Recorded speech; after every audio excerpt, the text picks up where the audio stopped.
What is going on, everybody? It's Jay Ball, Blue Jays Maple Syrup. I hope you guys enjoyed the post I made this weekend about the bottling of my 2020 maple syrup batch. I really appreciate the support. A lot of positive comments, a lot of positive feedback. A lot of people actually requesting to order the syrup. So just bear with me. I still got a few more things I need to wrap up. I need to finish cleaning all the lines. I got to finish cleaning all the buckets. I've got a fishing trip coming up here. So just give me some time, guys. I'll get everything sorted out. I still got to figure out how I'm going to ship everything. I want to make sure that I can make it cost effective so that you guys can get your syrup. So I'm definitely going to address that. So again, if you guys want maple syrup, just direct message me and say, hey, Jay, can you add me to your list? I'm going to go in order for who's asked for it first. So I'll work my way down the list, and I promise we'll get some syrup out to you guys. But today I want to talk about kind of a controversial topic. Not really, but it's definitely a topic for debate in the maple syrup industry. Yes, there are these types of topics, but what I want to talk about is just my experience, my interpretation with this topic, and just let you guys know where I stand with it. And you may not disagree. You might think that it's crazy that I do this, but again, I just want to make sure that I can produce the best quality syrup. I can get the most syrup out of my system and be as efficient as I possibly can. So, what is this controversial topic? Tap life. Okay. Contrary to popular belief, these taps cannot last forever. They can, but the problem is there's little microorganisms that bed themselves inside the tap itself that reduce the diameter and reduce the flow. Now, if you're running vacuum systems and you leave these taps up for maybe 2 3 years, you can have a substantial decrease in the amount of sap coming out of the tap because it just reduces the flow.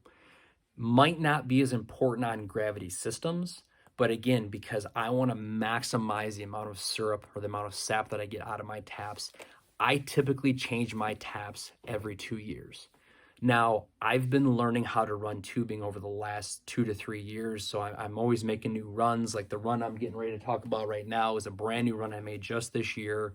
But I've got several different runs. I mean, I probably have maybe 18 different runs that I make. It's hard to keep track of everything. So even though I know that I made this run of what, 1, 2, 3, 4, 5 taps this year, I'm going to get rid of these taps because there's other runs that I've made that have been now in use for 2 years. Like this run right here. This was a 3 tap run that I had, and I cut all the taps off it already. So again, I want to maximize the flow of sap through the system. And because the microorganisms that build up on the insides of the taps, just can't get it out of there. I know people have tried ultrasonic cleaning. They run bleach water, they run hot water through it, but they just start to embed themselves in that plastic and you just can't get them out. So typically what I've researched and what I've learned, again, this may or may not apply to you, but it depends on who you talk to. Typical tap life is between 2 to 3 years. And for me, I don't want to push it any more than 2 years. I get 2 years worth of life out of my taps. After my second year, even though I know this is only a year-old tap, I'm probably going to forget next year. Guess what?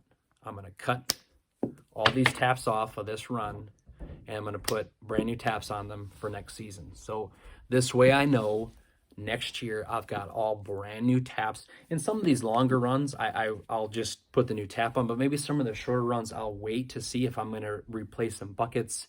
I don't want to call the taps off, put new ones on, then say, oh crap, I'm going to make a different run that's going to have fewer buckets and one big collection station. So for me, even though you guys saw how I flushed these taps out, I still can't get all those microorganisms out, so it'll reduce my sap flow. I've heard and I've researched myself that typically there can be maybe a 15-20% reduction in sap flow over the first year, going into the second year, and then by the third year, you could have possibly 25 to 35% reduction in sap flow. So again, it's kind of a controversial topic. This is what I do. It might not apply to your situation. I totally get it, but I want you to understand what I do and why I do what I do. And it might not make sense for you. You might say, Jay, I can't afford the taps because they are expensive. If you buy them in bulk, they're a little bit less expensive. So I buy them by the hundreds. Some of the bigger family farms that have 10,000 plus trees, a 15 to 10% reduction or 20% reduction in sap flow is huge volumes. You're talking hundreds of thousands of dollars possibly. For me, it's not, too big of an issue, but I just wanted you guys to understand why I do what I do. So here's 3 more taps on this run. I'm going to cut, and cut. So now I know that this run will have brand new taps next year. So again, appreciate you guys watching this post. May or may not apply to you, but I just want you guys to understand why I do what I do. So again, my name is Jay Ball, Blue Jays Maple Syrup. Thanks for watching, and we'll see you next time.